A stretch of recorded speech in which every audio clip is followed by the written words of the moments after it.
The numbers are in, guys. I think it's going to be a superhuman feat if they are able to break even on this live action Snow White movie. Forbes has now reported that the initial costs for Snow White came in at $209.3 million. That is before post-production. Yeah, and before that. Yeah, and before marketing. Before reshoots and before marketing. So it's looking like they're gonna need to make a lot of money at the box office to break even, and I don't think it's likely. No. So they got a $41.1 million subsidy from the UK government. I want to know what it is. Since they're filming in the UK, are they subject to the SAG strike? They can't work because they're still American Union. Okay. Yeah. So here's the thing. This is like a new propaganda tool that all of these companies are using, where it's like they're sharing with you these subsidies they get so that they can make the budget seem smaller. Or they're subtracting it. Yeah, they're subtracting it from the budget. And also Disney puts all of their movie production costs into one when they report on their filings so that we can't see exactly how much all of these things cost. So they're hiding it from us. They're very good from at their hiding investors. Yep. And why I said that is because I thought a lot of productions were moving to the UK during the strike so that they can continue filming. Well, they're going to be doing that soon. So what's funny is I thought Disney would, like, if any company could have gotten some waivers, it would have been Disney. But Disney's like such a big part of the problem. I guess that they would have, like, Disney could have maybe basically forced through some waivers, but that would never work because Disney is considered such a big part of the problem as far as the residuals go and as far as the unions go. But yeah, so $209 million. Now, I think that they're off. I think that by the time they get done with marketing and everything, so they said that, well, minus the $41 million comes to like $168 million. I would say that a conservative number, and I do mean a conservative number, that it will end closer to $200 million. Then you add the times 1.5 for marketing, which puts it closer to $300 million, which means it'll have to make $600 million to break even. But I think that's a lot less likely given between the strike, which has kept things off the books, which is going to add every day. You're spending more and more money that you're not working. By the time it's done, I'd imagine the budget will end up looking closer to $250 million plus marketing, which is about $375 million, which means if you times it by 2 to get your, you have to split it with the theaters, you get about 50% of the income. It means they have to make about $750 million to even sniff a profit on this movie. The Little Mermaid made like $568 million, and that's not even getting the backlash that this movie seems to be getting. Did The Little Mermaid lose money? Yes, it did. Okay, because the media portrayed it as this big success. No, it lost money. Yeah. Yeah. But instead, they post about the social media reactions. Yeah, and the social media hype and the press hype. Well, to them, I think they believe that. But it's just loss after loss. The social, they get a lot of social victories in this by doing it. Rachel Zegler, there's like a lot of conversation, obviously, about how bad Rachel Zegler is for their PR here. But she's actually relatively inconsequential. Because if you look at how Halle Bailey handled the conversation about race swaps and modern reimagining of Disney fairy tales, she did it fairly well. Like, she dodged the controversial questions, and she was magnanimous, and she is media trained. She did a good job with that. But still, the movie lost money because not enough people care about it. Yep. And it's they're kind of coping because it's popular on streaming, even while people are dumping their Disney Plus subscriptions en masse. I just don't see Snow White succeeding, and I'm happy about that. So they're also saying it adds to the cost that they were partly driven by the pandemic causing delays to production. Exactly, and now they're delayed again by the strike. Again. And if you saw what that did to Mission Impossible, pushing it to be one of the most expensive movies ever made, there's no way this movie ends up making money. At least I don't see. There would have to be a drastic change in formula. And it's not even just the Rachel Zegler stuff. It's the fact that Rachel Zegler stuff happened on top of the changing of the Seven Dwarfs. Like they made a whole bunch of mistakes all at once that are keeping this film from getting anywhere near profitability. $750 million is a lot to make these days. If The Little Mermaid can't make it, I don't think that Snow White can make it, not with the press that she's got. Now, I could be wrong. If I were her, this would be a huge dark cloud over my life. Yeah. Because she got cast when she was only 17, and now she's 22. And the bad press is just following her.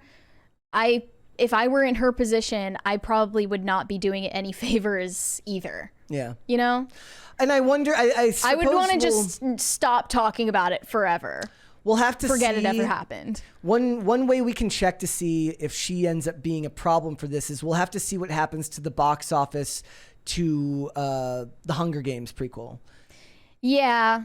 I've seen a lot of snarky posts like, this movie is going to make so much money and all the Rachel Zegler haters are going to be so mad about it. Well, they would be. I mean, it's a fair thing to ask, right? Like if that movie does very, very well. Now, granted, she hasn't been out here trashing the Hunger Games. It doesn't seem like she's really gotten any roles in original ideas. Yeah. She was in the reimagined West Side Story and the reimagined Hunger Games prequel and the reimagined Snow White.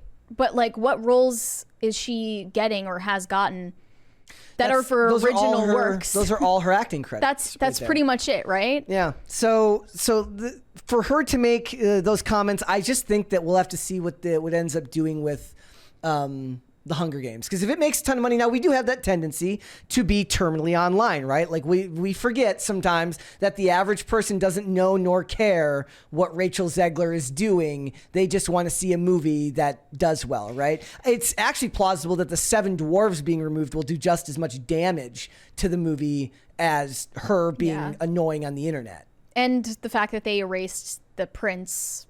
They erased Prince Charming from the story entirely so that there's no prince. Barbie has made me rethink some of this stuff. Like what do I know? Like Barbie just hit like 10 weeks in a row in the top 10. But think about the hype that there was for Barbie months and months before it ever came out. Yeah. I don't see that for Snow White. Well, Disney's going to try and manufacture it through Rage. For it. Disney's going to try to market it through Rage. Yeah, outrage marketing. But it's low-hanging fruit for Rachel Zegler it's easier for her to crap on a story that was, made into a movie in 1937 and written centuries before that than to crap on Hunger Games, which was created in 2008 and written by a woman. But I do remember some people hating on the Hunger Games because Katniss Everdeen is a bit of a blank slate character. Like, she's said to have very little personality. Same thing for Bella Swan. Like, young adult literature is known for having blank slate female characters that can kind of fit anywhere. And Kristen Stewart is good at playing a blank slate. And perfect. That worked out for her. But that was seen as misogynistic. But Rachel Zegler doesn't really have the opportunity to ruin the marketing for Hunger Games the way she did for Snow White. Yeah, well, but plus it's interesting the way that it exploded months after those videos happened from D23 Expo. Like, I went back and looked at my article about those clips from like October 2022, and they resurfaced this summer. Just, it seemed like inorganic, and she doesn't have the ability to refute or walk back her statements because of the strikes. And then we got weird videos like this one, like these AI videos. Now AI is jumping on the trend of hating on Rachel Zegler, which, like, I'm okay with that trend if it's humans talking about it.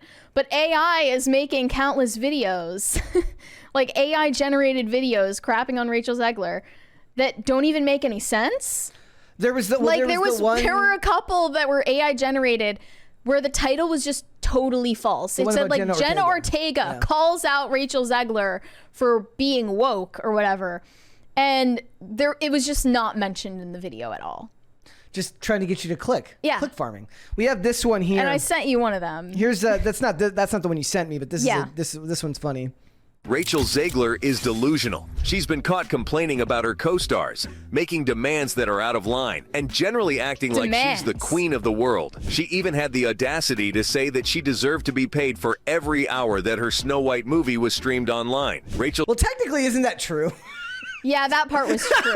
But that's something that an AI can pick up. It's really funny. In like the headline. Zegler is a spoiled brat who is completely out of touch with reality. She's only going to get worse from here, and it's only a matter of time before she's completely forgotten. It's only a matter of time before she's completely forgotten. Like it was like somebody's like, "Hey, ChatGPT, you can only go," but it wouldn't even work either because ChatGPT only has information up through 2021. True. So it wouldn't have any of the current. It was like they just broke it down into the most bare bones. Bullet point. There was no actually specific details, and the one specific they had was actually technically wrong, which was the one about the streaming one.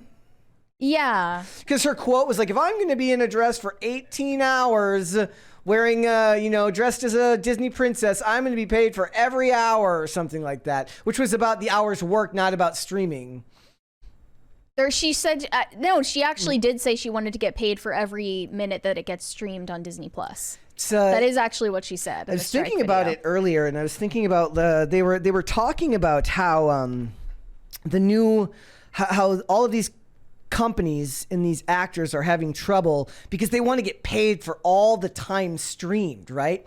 And I said, here's the problem. Like, when you really break it down, all the time streamed doesn't mean more revenue. It's all coming out of the same pot. So a guy who paid $15.99 for his Netflix subscription, it doesn't matter if he streamed your show 100,000 hours. If he also streamed this other show for 1,000 hours, like, what does that matter? You have to break it up between all of those different shows.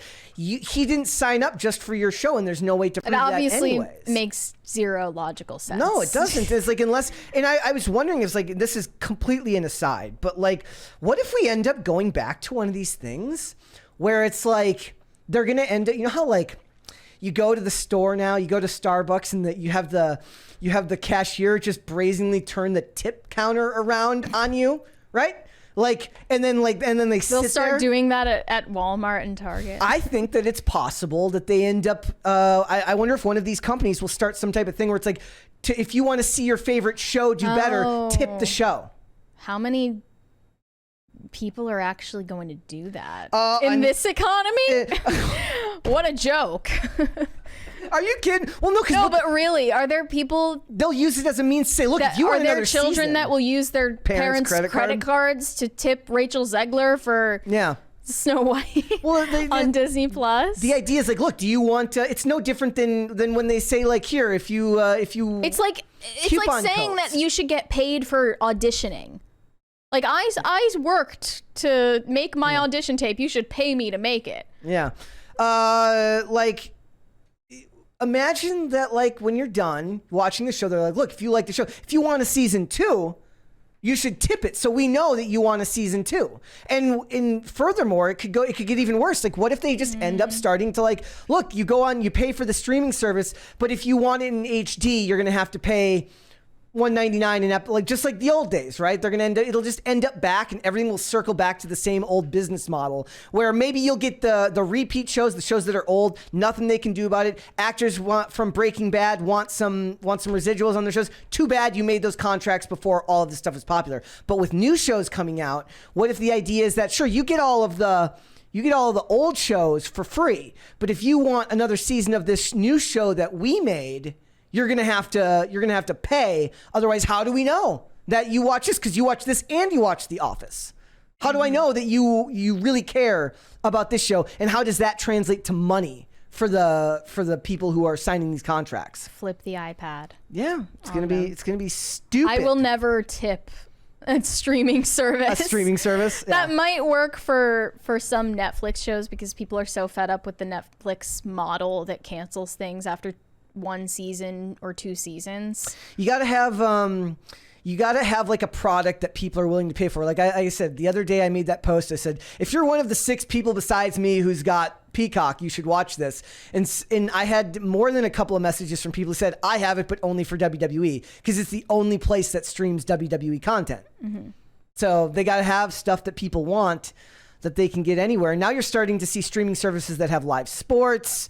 It's all There's a no way mess. that translates into residuals for life. No. Period. Nope. So, do you think that this movie ends up bombing? Like, I really don't think. Now that I think about it, I don't think that the box office for Hunger Games is actually a fair meter, comparison for how Snow White will do. Because I think that the audience that the Hunger Games courts already probably takes a liking to someone like Rachel Zegler. Yes. Like young adult fiction enjoyers. They're Yas Queen slaying all the way for her, I think. I don't think they have a problem with that. Doesn't interest me, but I didn't see many big names in that movie either.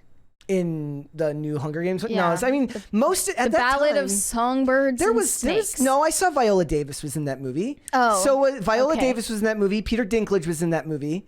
Oh, I didn't see him. A couple of big people, right? Am I wrong about Peter Dinklage? I could have. Let me double check that because we were talking about the Toxic Avenger coming out soon, and